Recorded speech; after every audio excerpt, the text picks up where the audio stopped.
Hello. Thank you. Just to point out, we're under flight path, so you're going to hear planes, and I'll keep going, and hopefully I won't get drowned out too much. So the title of this presentation is called A Hybrid Nation, a reimagined animal costume as a neurodivergent third performative space, held at St Michael's All Angels Barnes, Sunday the 26th of October 2025. So good morning everyone, and thank you for staying after the service and sharing a bit more of your Sunday with me. And thank you too for helping me to celebrate my birthday week. I turned 60 last Thursday, and it feels quite right to be marking that by talking about transformation and costume, things that have kept me curious all my life. Today I'd like to share a hybrid nation, a piece of practice-based research that I've been working on for the last few years. It combines art, performance, costume making and lived experience. Please don't worry about remembering any names or theories. Just let the ideas settle, however they do. If you need to be somewhere else, then that's fine too. So the hybrids. The hybrids are part human, part animal, costume and beings that I've made and performed in different settings. Each one has its own energy. Some are quite still, others are awkward or unsettling. They are made from commercial costumes, scraps, recycled fabrics, and sometimes objects that carry memory.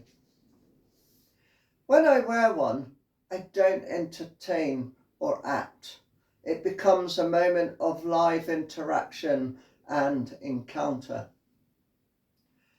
I listen through costume to how people respond, how I move, and what the world feels like from the inside in between skin.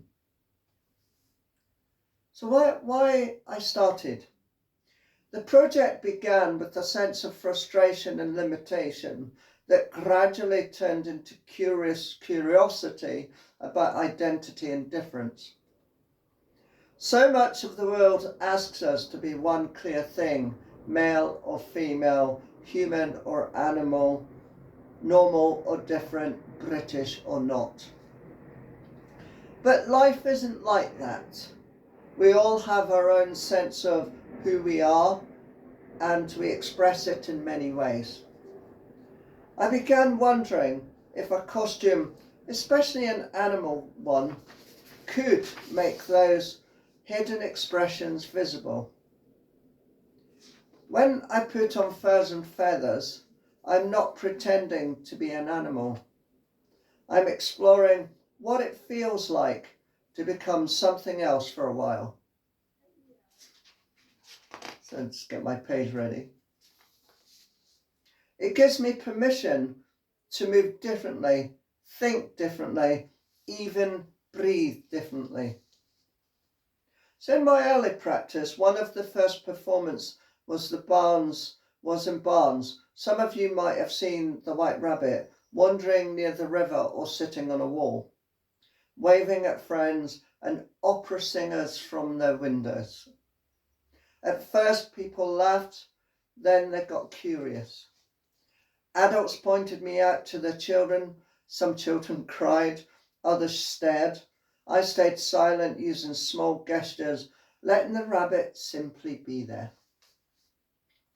Later, I developed other hybrids, the hybrid cruiser inspired by gender, identity, sexuality, and emotional transformation, and the clan, which involved others exploring collective identity, cultural heritage, migration, and belonging.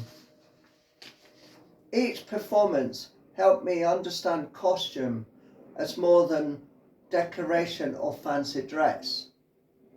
It became a way of archiving knowledge and thinking with the body.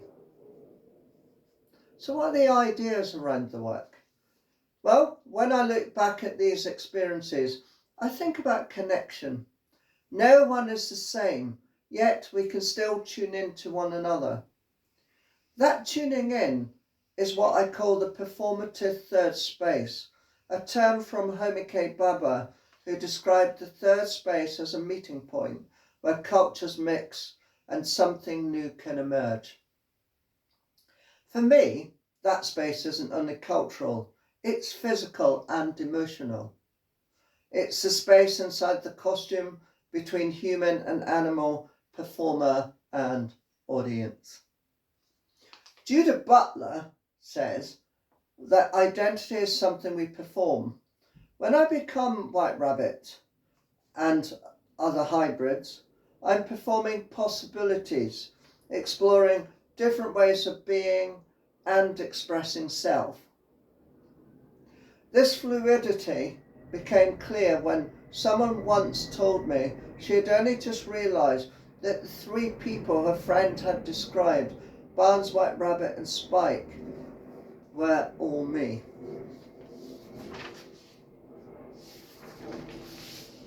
Jane Bennett, not our Jane Bennett, who writes about vibrant matter, helped me to see materials, textures, fur and plastic have their own life. The costume shapes me as much as I shape it. It slows me down, changes my breathing, makes me notice the world differently.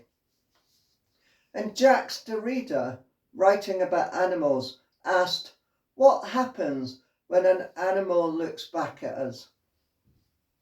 That question breaks the idea that humans are the centre of everything. When I meet someone's gaze while in costume, or rather when the rabbit meets their gaze, I often feel that shift as if we're both seeing differently. So I'm going to look at some of the responses I had when I put my PhD exhibition on at Kingston College in Kingston upon Thames at the Penny School Gallery. It's a fabulous space though, and I was really pleased to be able to put it on in another institution that wasn't the university, only because I wanted to reach a different audience, and I'd like to see how my hybrids interacted with young people. So when I showed a hybrid nation as an exhibition, I wanted the space to feel like entering another world, part museum, part dream. It included costumes, objects, concealed, hybrid mannequins and masks. Over 400 students, over 400 students visited, and many identifying as neurodivergent. They told me the stillness, textures and oddness of the hybrids made them feel calm and accepted. One student who hadn't spoken in class for a year spoke for the first time to the tutor. That moment meant more to me than any academic recognition. It reminded me why I do this work, to create spaces where people who feel othered can belong. So I often ask, what is it that I'm learning? And because practice-based is not a science-based research, so I do depend on lived experience, liquid knowledge, which is from what I absorb from my body through costumes. So what I learned working on a hybrid nation has taught me that costume isn't something we wear, it's a way of knowing. When I inhabit a hybrid, I learn things I couldn't learn by reading about empathy, boundaries and vulnerability. As someone who is neurodivergent, I found this way of working grounding. Making and performing with my hands and body helps me think more clearly than staring at a blank page ever could. The process slows the mind, focuses attention and allows intuition to lead. So The other thing is like the questions we often get asked as researchers. First, what are you doing? What's your research is about? And the other things, what's your contribution to knowledge? And not all of us can answer that straight away, because it's such a full-on embracing, life-changing experience.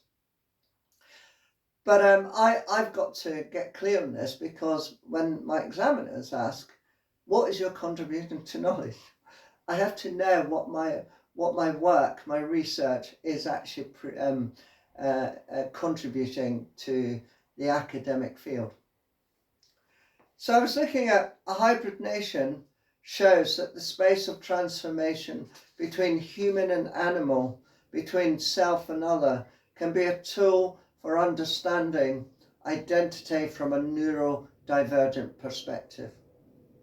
It adds to knowledge not about producing theory, but by offering lived experience, a way of thinking through making, feeling, and performing. So on reflection, I was thinking how we live in a time where identity can feel complicated, and it is. But complexity isn't a problem, it's the truth of being a human.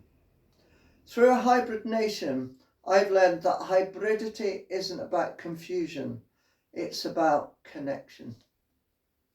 When I stand or sit as the white rabbit, I feel all the threads of my life, activism, queerness, neurodivergence, and art woven together.